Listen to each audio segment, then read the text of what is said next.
Okay, I'm Pe'a Monique. I'm a freelance wardrobe stylist. I have a company called Living Dolls by Pe'a Monique, and basically what I'm trying to do with that company is develop a glam squad. Just have this great team put together, and we just, try and make a name for ourselves in the industry so that we can become competitive. There's power in numbers.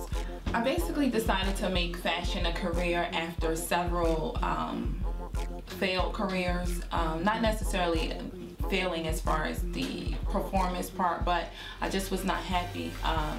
I was a social worker, I was a teacher. I thought I was going to be this big mortgage real estate person. I worked in that each in 2-year intervals, to be honest.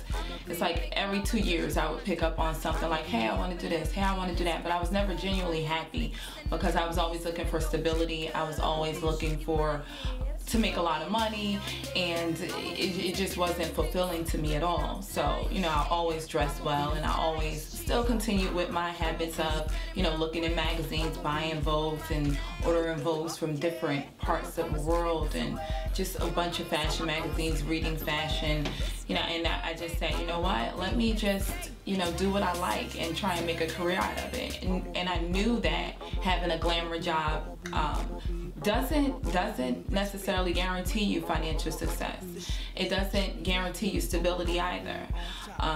But it does guarantee me happiness as far as being fulfilled in what I'm doing from day to day. There's no time that since I've been styling that I dread going to a shoot, or dread working with a client, or dread going shopping, of course, or having to pick up an expense for wardrobe or magazines or just anything. It's just very fulfilling and very rewarding.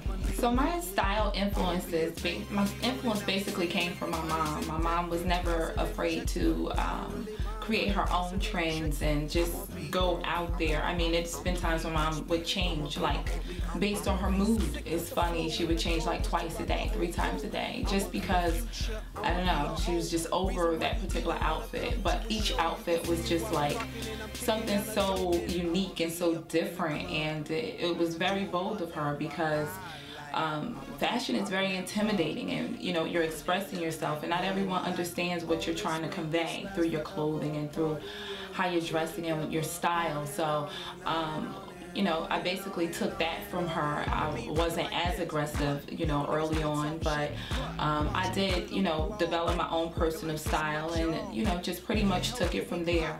I could remember, always wanting to be in the beauty industry. I just didn't know, what aspect of it. And I would, buy Vogue magazines and tear pages out. And because I was attracted to the pages, I didn't know what about the pages I was attracted to.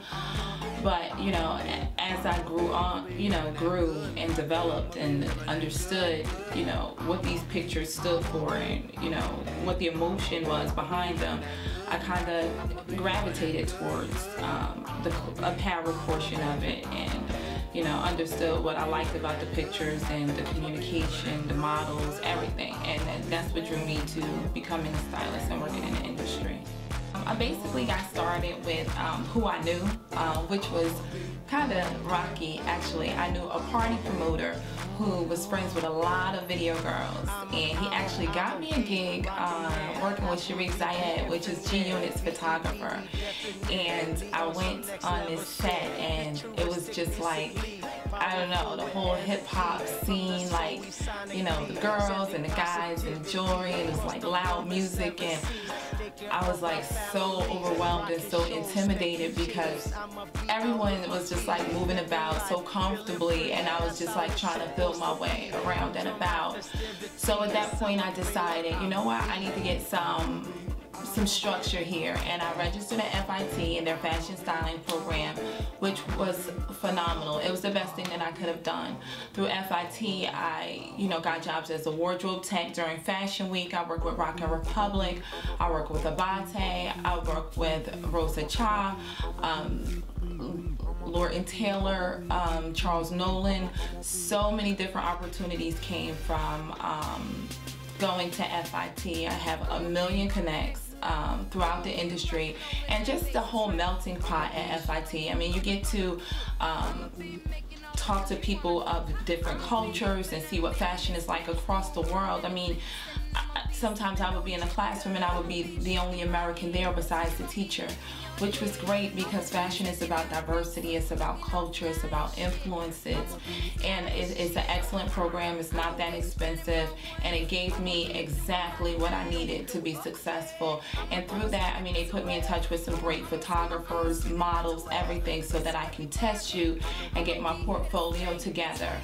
And they also gave me the tools that I needed to navigate and manage the business end, because in fashion, to be perfectly honest, it's 20% creativity and 80% business. I mean, you can do all the beautiful photo shoots and, you know, take all the beautiful pictures and have all the connections in the world, but if you don't market yourself, if you don't have great public relations skills or know how to communicate or draw the customers or the clientele into you, then you're just, you know, a person that knows how to take pretty pictures and dress really well. So if you want to make a career out of it, I suggest get some professional training and, you know, understand what your craft is. Style icons, in my opinion, are Genevieve Jones, the jewelry designer. She started off as a socialite. She has this like really fun, girly, sexy style going on. She's not afraid to play with prints or colors or shapes, and she's a really petite girl, but she always pulls off like the flyest frocks. I mean, not to mention Victoria Beckham, who's also a designer now. Amazing, amazing style there too. Just so many different women that inspire me, like Rachel Zoe, how she plays with her accessories and just overdoes the rings and the faux furs, and, you know, just her whole presence is very powerful. It just speaks fashion. So women like that definitely are style icons in my opinion. They just have a look of their own, a style of their own, and that's kind of like what you want. If you're into fashion, you just want to make sure that your personality is ringing true in anything that you wear, anything that you put on. Just make sure that, you know, it's all you and you're comfortable in it. You're being honest with yourself and making sure that you actually can pull it off and it's a good look for you. And that's the most important thing about developing personal style and becoming a fashion icon.